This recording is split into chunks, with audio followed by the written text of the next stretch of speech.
अब वो कुर्ता लेके आए, जल्दी से 2 रकत नमाज पढ़ी। क्या पढ़ी? बोलो सुभान अल्लाह। सुभान अल्लाह।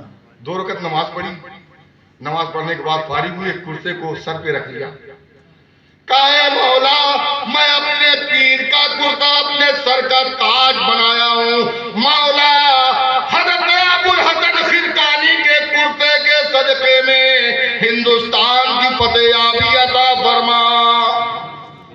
सुबह फतेह हो गया। अल्लाह, क्या हो गया? सुबह फतेह हुआ। जानते हो, जो फतेह हुआ ना, तो एक सनम मिला था। क्या मिला था? सनम। क्या मिला था हजरत? एक सनम मिला। तो आपने उसे अपनी तलवार से तोड़ना चाहा। 7 साल की उम्र पाक सईदी सालार मसूद गाजी रहमतुल्लाहि ताला अलैह की थी। कितने साल की? बोलो ना भाई, कितने साल के थे? कितने साल के थे? 7 साल। आज हमारा लड़का तो हर लड़का गुच्चू खेलत है। क्या खेलत है? गोली खेलत है, कंचा खेलता है। खेलता कि नहीं खेलता? जा करके नदिया किनारे बैठ के ताश के पत्ते फेंकता है।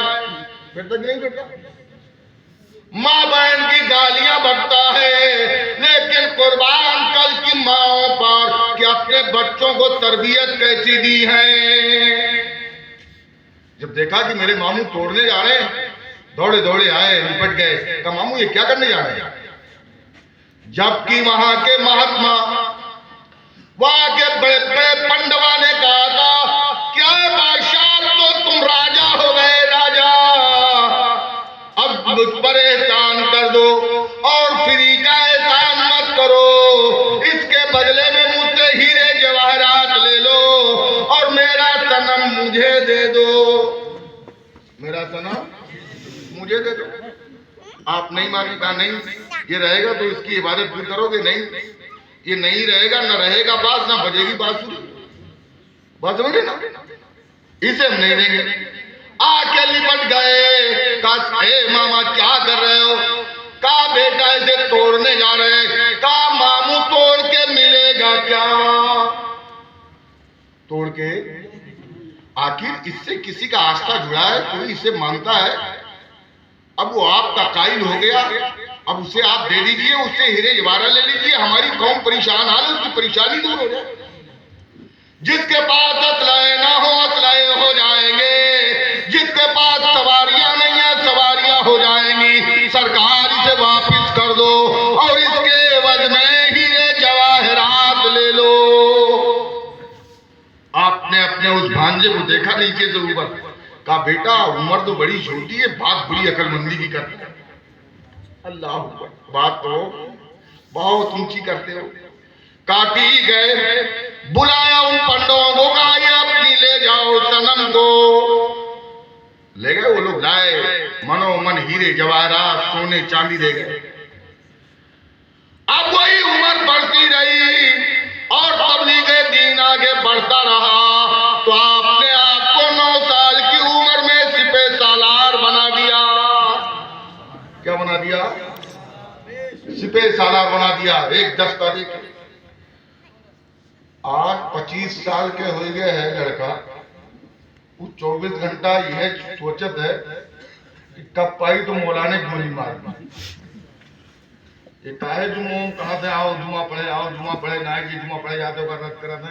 ना रही बात, ना बजी बासली, मौलाना शफी के ग्राउंड मार दी। बात समझ रहे? समझ रहे नहीं? आज का नौजवान बुराइयों की तरफ माइल है, लेकिन सईदी सालार मसूद गाजी है। अपना फौज लेके जब निकले गुजरात से, तो आज ये जो उत्तरी भारत है ना, इस पे सबसे ज्यादा एहसान और आज जो मुसलमान नजर आ रहे हैं वो सालार मसूद गाजी की जात। मोर रखील ने लिखा है कि अगर 2 साल सालार मसूद गाजी और हयात पा जाते तो हिंदुस्तान के अक्सर खित्ते में सिर्फ मुसलमान होते। अल्लाह, वो जात है मसूद गाजी रहमतुल्लाहि ताला अलैह। आज हम और आप जाते हैं आज मेरे मोहल्ला, जानते हो, धल्लाड़े से चप्पलवा जुतवा पहने पहने चला करा। ऐसे तो है। ऐसे है ना बाबू, गए हो कि नहीं? बहराइच शरीफ गए ना? आप भी जूता पहन के गए होंगे, जंजीरी फाटक से भी जूता पहन के अंदर मजार शरीफ तक गए होंगे, वहां जमा किए होंगे। ए मुसलमान, हमारा तुम्हारा इमाम, बोलो सुबह। कौन? हमारा तुम्हारा इमाम, बल्कि तमाम आलम इस्लाम यानी सुन्नियत का इमाम इमाम अहमद रजा खान तशरीफ लाए बहराइच में। बेटा कहाँ लाए तशरीफ? बहराइच तशरीफ लाए। चलो सरकार क्या हाजिरी दे ले। जब आप स्टेशन पे उतरे तो अपने चप्पल को अपने झोली में रख लिया। किस में रख लिया? कहां पे? स्टेशन से उतरते हैं और नंगे पैरात चलने लगे बहराइच शरीफ में। 10 कदम दाएं जा रहे हैं तो 10 कदम पीछे आ रहे हैं। कभी बाएं जा रहे हैं 10 कदम तो पीछे आ रहे हैं, कभी आगे जा रहे हैं तो पीछे आ रहे हैं। ऐसे होते होते सुबह से असर का वक्त हो गया। जोहर रास्ते ही में आपने पढ़ी, जोहर रास्ते ही में आपने अदा फरमाई। मुरीदों ने कहा हुजूर मामला क्या है? तांगे चल रहे हैं, रिक्शे चल रहे हैं, अगर आपको तकलीफ हो तो तांगा या रिक्शा कर लिया जाए। आप रोने लगे दारू। कहे मेरे मुरीदों, मेरी निगाह देख रही है कि हर हर जर्रे में शहीदों का खून मिला हुआ है, हर एक कदम पे शुहदा की कब्र है। अब अहमद रजा ये नहीं चाहता कि किसी शहीद के सीने पे कदम रख के जाए। अल्लाह अकबर। वो गंजे शहीदा है बहराइच शरीफ, गंजे शहीदा बोला जाता है बहराइच शरीफ को। और सुनो, मौलिकों ने लिखा, फुका ने बयान किया है कि इंसान से कहीं ज्यादा आपके रजबी शरीफ में अजिन्नात फरिश्ता हाजिर होता है। जिन्नात और फरिश्तों की हाजिरी होती है सालार मसूद गाजी रहमतुल्लाह अलैह। इसी महीने में इतना मजमा हो जाता है कुल शरीफ के वक्त। हजरत मैंने देखा, एक साल में बहराइच शरीफ में बोल रहा था, बहराइच शरीफ में बोल रहा था, 3 मिनट का मौका दिया गया था, वो भी नाना ने दिलवाया था। नंबर उनका था तो उन्होंने रुकता लिख के दिया कि मैं तबीयत खराब है मेरी, इसलिए कि जब वो जाते थे बहराइच शरीफ तो उनके लिए एक दरगाह कमेटी की तरफ से एक हुजरा उन्हें मिलता था। तो आपने रुकता भेजा कि मेरी तबीयत अली ने, मैं नहीं बोलूंगा, मेरे जगह पे मेरा नवासा बोलेगा। 3 मिनट का मौका दिया गया था। कितने मिनट का? 3 मिनट का। सुनो, वो सालार मसूद गाजी की बारगाह है, मैंने अपनी निगाहों से देखा। कुल शरीफ के वक्त अगर हाथ में सरसों लेके फेंक दो तो जमीन पे गिरने वाली नहीं है, और जैसे कुल शरीफ खत्म होता है ऐसा लगता मजमा कहां चले गया। आपने भी मुशाहिदा किया होगा। जब ये देखा मैंने तो मैंने कहा, हक फरमाया मेरे फुकहा ने कि इंसानों से ज्यादा यहाँ फरिश्ते और अजिन्ना हाजिरी के लिए आते हैं। अदब की जगह बड़ी अदब से जाया करो मसूद गाजी की।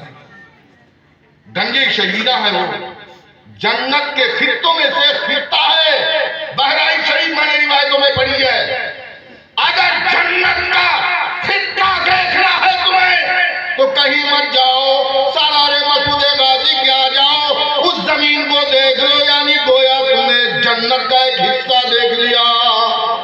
अल्लाह, वो सरजमीन है। 1 घंटे हो गए बोलते हुए, 12 बज गए। फिर इंशाअल्लाह कभी आपने मौका दिया, बगैर किसी उन्वान के मैं बात अपनी बंद करता हूँ।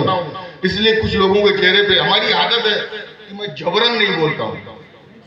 मौला कदीर की बारगाह में अरीजा, मौला जो कुछ मैंने अर्ज किया, जो कुछ बयान किया, मौला मेरे कहने सुनने में कोई कमी हुई तो मौला मुआफ फरमा दे। और बादशाह बंदा नवाजा, जो कुछ मैंने बयान किया है मौला सबसे पहले इन बातों पे मुझे अमल करने की तौफीक अता फरमा। मौला बाद में अपने बंदों को इन बातों पे अमल करने की तौफीक रफीक अता फरमा। वमा अलैना इल्ला अल बलाग।